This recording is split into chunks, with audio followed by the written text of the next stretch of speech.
warahmatullahi wabarakatuh. Kembali lagi dalam channel Uncle Wira. Uncle kali ini akan membahas materi TKP yang hots ya, dengan tema layanan publik. Nah, tentunya kita akan berdasarkan tujuan dari kisi-kisi Permenpan RB nomor 27 tahun 2021 ya. Nah, teman-teman sekalian, Uncle ingin sampaikan dulu bagaimana sih cara kita belajar tentang bagaimana sih cara kita mempelajari kisi-kisi Permenpan RB nomor 27 tahun 2021.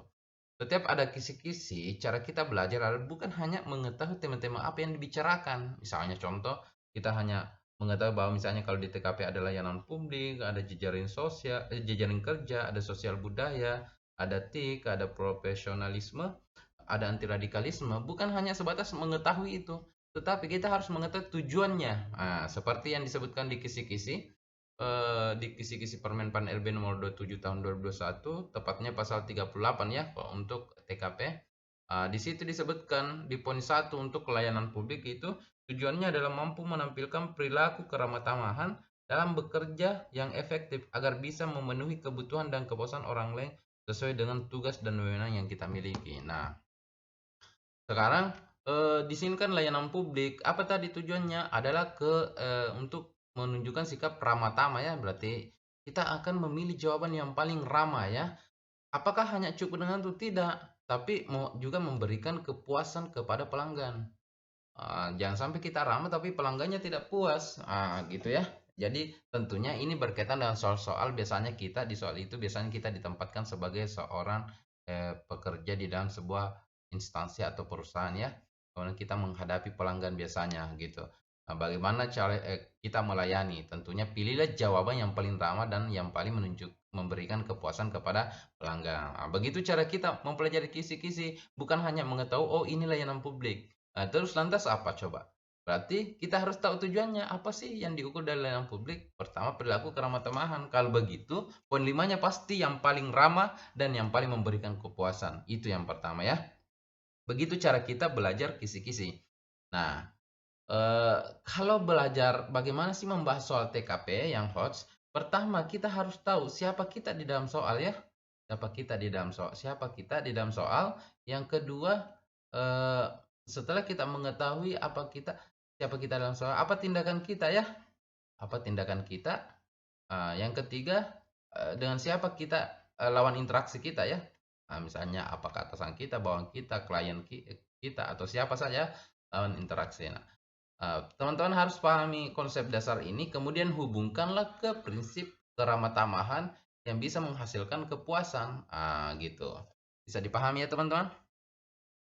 Namun sebelumnya teman-teman bisa subscribe channel ini, like, share, and comment, serta nyalakan lonceng pemberitahuannya agar teman-teman senantiasa memperoleh informasi seputar CPNS dari Uncle Wira. Teman-teman juga bisa mengikuti bimbingan intensif CPNS 2021 dari Uncle Wira.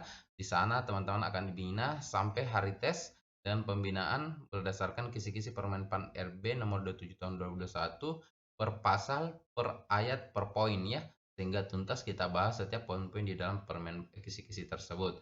Teman-teman juga akan dibina 2 atau 3 hari sebelum tes untuk mengukur kesiapan teman-teman dalam hal pengetahuan, dalam hal strategi, dan dalam hal psikis. Karena kadang kita memang sudah belajar dengan baik, sudah banyak pengetahuan, tetapi setelah kita tes, kita tidak memiliki psikis yang baik yang mengakibatkan kita lupa terhadap seluruh materi yang telah kita pelajari.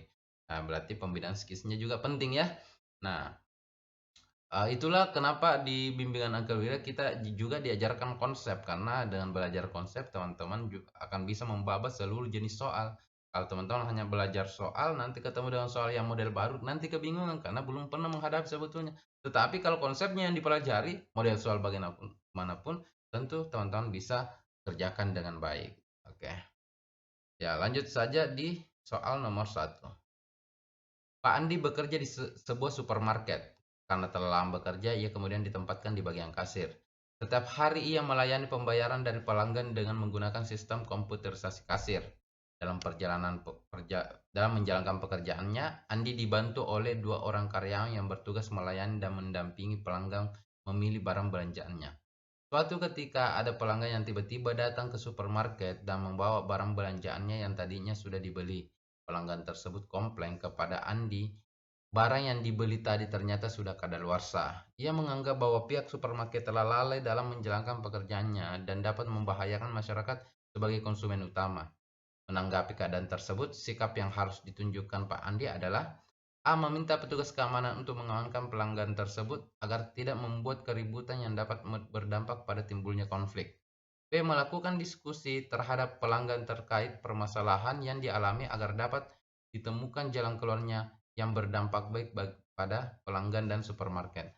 C. Meminta pelanggan untuk melakukan komplain langsung kepada atasan sebagai penanggung jawab supermarket tersebut agar dapat diberi solusi terbaik. D. Menerima keluhan dengan baik dan meminta maaf serta segera mengganti barang tersebut dengan barang yang layak untuk dikonsumsi. E. Meminta maaf kepada pelanggan dan berjanji akan lebih melakukan pengawasan terhadap segala bentuk kelalaian dan pelayanan di supermarket. Nah, biasanya teman-teman, kalau kita menemukan soal TKP, itu juga berlaku di WTWK ya. Biasanya di sudut kiri atas itu ada tema ya. Nah, misalnya untuk soal yang kita bahas ini jejaring kerja. Biasanya di situ di layar tesnya ya, layar monitornya biasa itu biasa muncul di sudut kanan kiri atas itu tema yang dibicarakan di dalam soal, misalnya jejaring soal. Nah, jejaring kerja, kenapa jejaring soal? Jejaring kerja ya. Oh, ini kan layanan publik, layanan publik. Oke, layanan publik. Nah, kalau layanan publik teman-teman ya, berarti kita nanti arahkan pilihan kita ke hal-hal yang bersifat ramah, ramah tamah dan ada kepuasan di dalam kepuasan bagi pelanggan ya. Kepuasan. Sorry, maaf. Nah, kalau begitu coba kita analisis manakah yang paling menunjukkan keramah tamahan dan memberikan kepuasan. Misalnya meminta petugas keamanan untuk mengamankan pelanggan, ini tidak menunjukkan keramah tamahan ya. Melakukan diskusi terhadap pelanggan terkait permasalahan yang dimana agar dapat ditemukan jalan keluarnya. Nah, ini jadi cara memilih juga pilihan itu teman-teman. Jangan pernah memilih sesuatu yang belum pasti, ya, yang tidak menunjukkan tindakan praktis yang langsung menangani masalah tersebut. Ini kan melakukan diskusi ini belum ketahuan hasilnya bagaimana ya, apakah baik atau tidak ya. Jadi jangan pernah pilih jawaban yang seperti itu. Itu. C. Meminta pelanggan untuk melakukan komplain langsung kepada atasan. Ini juga kan tidak memberikan rasa puas. Kenapa? Karena kalau kita pelanggan, kita inginnya langsung dilayani ya. Kemudian kalau ini kan meminta untuk melakukan komplain langsung kepada atasan sebagai penanggung jawab supermarket, juga kan tidak masalah sepele ini tidak mesti atasan yang langsung turun tangan ya. Dan itu tidak memberikan rasa puas bagi pelanggan. D. Menerima keluhan dengan baik dan meminta maaf serta mengganti barang tersebut dengan barang yang layak konsumsi. Nah, angka lebih cenderung D itu poin 5. Kenapa? Di sini menerima keluhan dengan baik dan meminta maaf. Di situ ada keramah tamahan ya.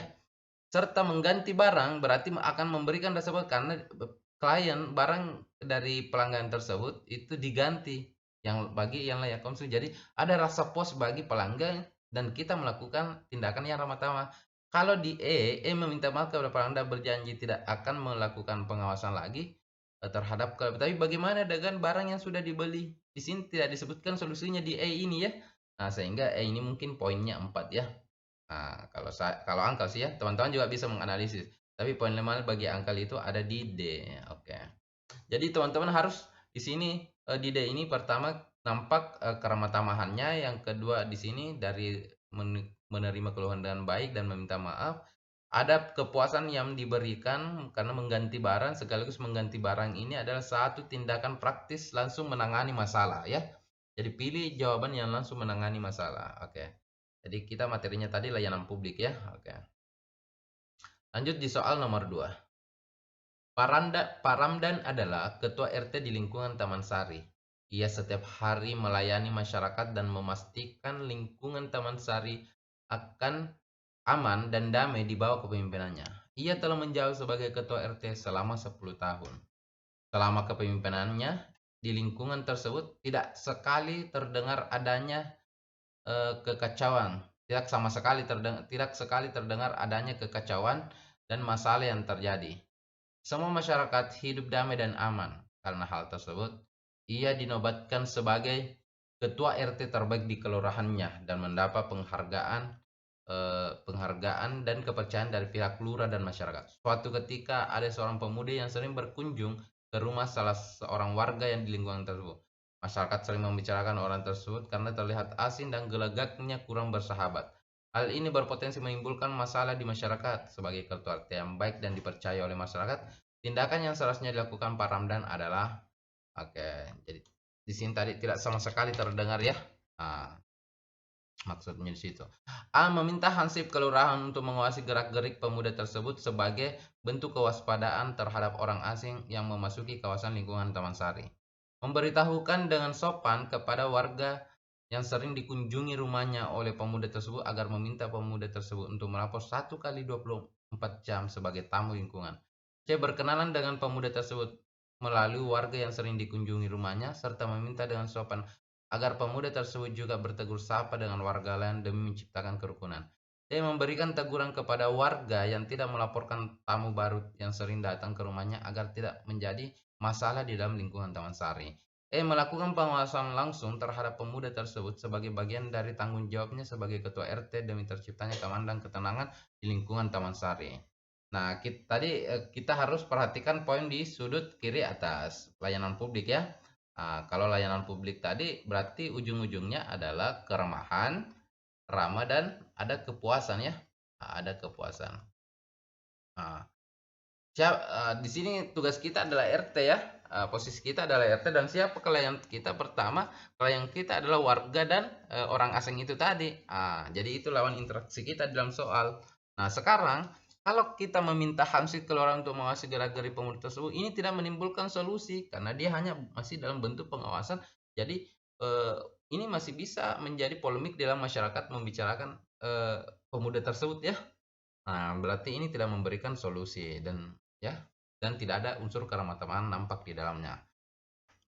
Yang kedua, memberitahukan dengan sopan kepada warga yang sering dikunjungi rumahnya oleh pemuda tersebut agar meminta pemuda tersebut melapor 1 kali 24 jam sebagai tamu lingkungan. Nah, memberitahukan dengan sopan kepada warga kliennya kan tadi bukan hanya warga tetapi juga orang asing tersebut karena gelagatnya kurang bersahabat.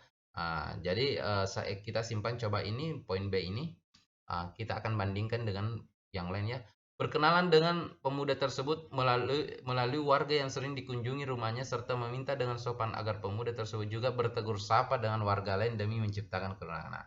Angka lebih cenderung poin 5-nya itu di C ya. Karena di sini berkenalan dengan pemuda juga ya melalui warga yang sering dikunjungi berarti ada keterlibatan warga yang sering dikunjungi dan pemuda tersebut. Kemudian dianjurkan dengan sopan ya, meminta dengan sopan pemuda tersebut bertegur sapa dengan warga lain. Berarti semuanya terlibat, unsur itu terlibat di dalamnya. Berarti ada efektivitas dari pelaksanaan tugas, kemudian ada keramah-tamahan dan pasti kalau pekerjaan itu dilakukan dengan efektif akan menimbulkan kepuasan bagi masyarakat ya. Jadi angka lebih cenderung poin 5 itu di C. Coba kita lihat deh.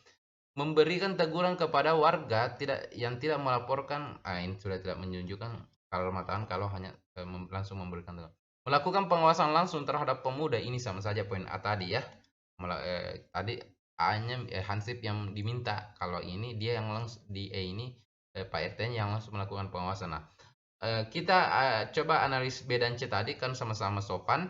Tetapi yang di B ini hanya memberitahukan dengan sopan kepada warga yang sering, dia hanya interaksinya hanya dengan warga tersebut, warganya ya yang sering dikunjungi rumahnya, sehingga belum tentu dapat menemukan hasil yang baik karena Pak RT-nya tadi tidak ketemu dengan si pemuda ini. Nah, berarti angka lebih cenderung kecil berkenalan dengan pemuda tersebut melalui warga yang sering dikunjungi rumahnya. Oke. Jadi begitu cara kita menganalisis soal layanan publik ya.